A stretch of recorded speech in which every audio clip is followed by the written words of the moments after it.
நாம தினமும் செய்யற ஒரு சாதாரண விஷயம்தான் சிறுநீர் கழிக்கிறது. ஆனா இதுக்கு பின்னாடி நம்ம உடம்புல எவ்வளவு பெரிய ஒரு புத்திசாலித்தனமான சிஸ்டம் வேலை செய்யுதுன்னு எப்பதாச்சும் யோசிச்சு பார்த்திருக்கீங்களா? வாங்க, அத பத்தி தான் இந்த விளக்கத்துல நம்ம பார்க்க போறோம். இத ஒரு இன்ஜினியரிங் சவால் மாதிரியே யோசிச்சு பாருங்களேன். ஒரு விஷயத்த பல மணி நேரம் சேமிச்சு வைக்கணும். ஆனா சரியான நேரத்துல மட்டும் அதுவும் நம்ம கட்டுப்பாட்டோட வெளியேத்தணும். நம்ம உடம்பு இந்த சிக்கலான புதிரை எப்படி இவ்ளோ கச்சிதமா தீர்க்குதே? வாங்க உள்ள போய் பாப்போம். சரி, முதல்ல இந்த சிஸ்டத்தோட முக்கியமான ஹார்ட்வேர், அதாவது பாகங்கள் என்னென்னு தெரிஞ்சுக்கலாம். இது தெரிஞ்சாதான் இந்த முழு செயல்முறையும் நமக்கு புரியும். பாருங்க, நம்ம சிறுநீரகங்கள்ல உருவாகிற சிறுநீர் இந்த சிறுநீர் குழாய்கள் வழியா பயணம் செஞ்சு நேரா நம்ம சிறுநீர் பைக்கு வந்து சேருது. அங்கதான் அது சேமிக்கப்படுது, ஒரு டேங்க் மாதிரி. இப்போ நாம அந்த சிறுநீர் பையை இன்னும் கொஞ்சம் ஜூம் பண்ணி பார்க்கலாம். இந்த தசை சுவர் தெரியுதா? இதுக்கு பேரு தான் டெட்ரூசர் தசை. இந்த கதையோட ஹீரோ இவர்தான். இந்த பேரை நல்லா ஞாபகம் வச்சுக்கோங்க. சரி, டேங்க் இருக்கு. ஆனா அதுல இருந்து தண்ணி லீக் ஆகாம தடுக்கணுமே. அதுக்கு தான் நம்ம கிட்ட 2 முக்கியமான கேட் கீப்பர்கள் இருக்காங்க. அவங்கள பத்தி தான் இப்ப நம்ம தெரிஞ்சுக்க போறோம். ஸ்பிங்டர்கள்னா என்னன்னு யோசிக்கிறீங்களா? ரொம்ப சிம்பிள். அது ஒரு வட்ட வடிவ தசை, ஒரு கேட் மாதிரி தான். அது தளர்வானா பாதை திறக்கும், இறுக்கமானா பாதை மூடிக்கும். அவ்வளவுதான் விஷயம். நம்ம கிட்ட 2 கேட் கீப்பர்கள் இருக்காங்கன்னு சொன்னேன் இல்லையா? ஒன்னு உள் ஸ்பிங்டர், இது ஒரு ஆட்டோமேட்டிக் கேட் மாதிரி, அது தானாவே இயங்கும், நம்ம கண்ட்ரோல்ல இல்ல. இன்னொன்னு வெளி ஸ்பிங்டர், இது ஒரு மேனுவல் கேட் மாதிரி, இதோட கண்ட்ரோல் நம்ம கையில தான் இருக்கு. நம்மளோட இந்த 2 கேட் கீப்பர்களும் எங்க இருக்குன்னு பாருங்க. ஒன்னு உள்ளேயும் இன்னொன்னு வெளியும் அமைஞ்சிருக்கு. இந்த அமைப்பு தான் சரியான கட்டுப்பாட்டுக்கு ரொம்ப ரொம்ப முக்கியம். சரி, இப்போ நாம முதல் கட்டத்துக்கு வருவோம். சிறுநீர் பை எப்படி கொஞ்சம் கூட கசியாம சிறுநீரை பத்திரமா சேமிச்சு வைக்குது? இந்த சேமிப்பு நேரத்துல நம்ம சிம்பத்தெட்டிக் நரம்பு மண்டலம் தான் ஒரு செக்யூரிட்டி மாதிரி வேலை செய்யுது. அதுதான் எல்லாத்தையும் தன் கட்டுப்பாட்டுல வச்சுக்குது. இந்த செக்யூரிட்டி என்ன பண்ணுது தெரியுமா? நம்ம ஹீரோ டெட்ரூசர் தசைய பார்த்து ரிலாக்ஸ் பண்ணு, அமைதியாயிருன்னு சொல்லுது.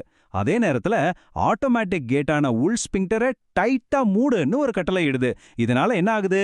டேங்க் பெருசாகுது, ஆனா கேட் திறக்கவே இல்ல. இங்க ஒரு ஆச்சரியமான விஷயம் இருக்குங்க. நம்ம சிறுநீர் பைக்கு பிளாஸ்டிசிட்டின்னு ஒரு சூப்பர் பவர் இருக்கு.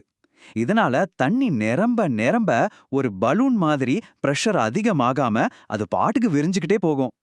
பாருங்க எவ்வளவு ஒரு கச்சிதமான வடிவமைப்பு.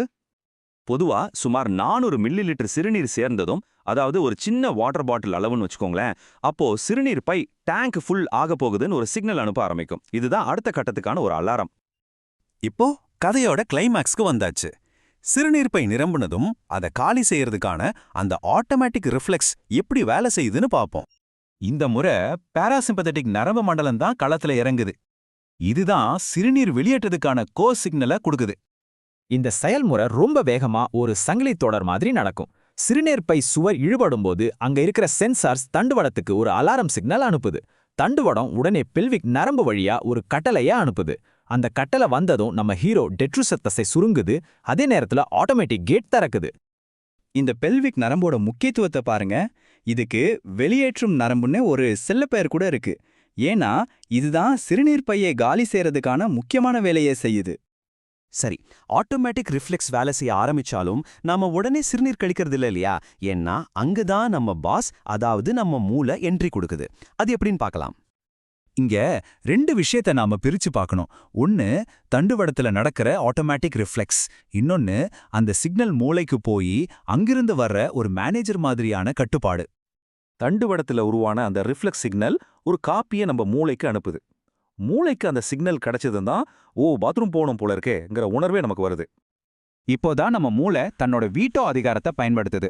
அது சுத்தி முத்தி பார்க்கும், இது சரியான இடமா நேரமானு.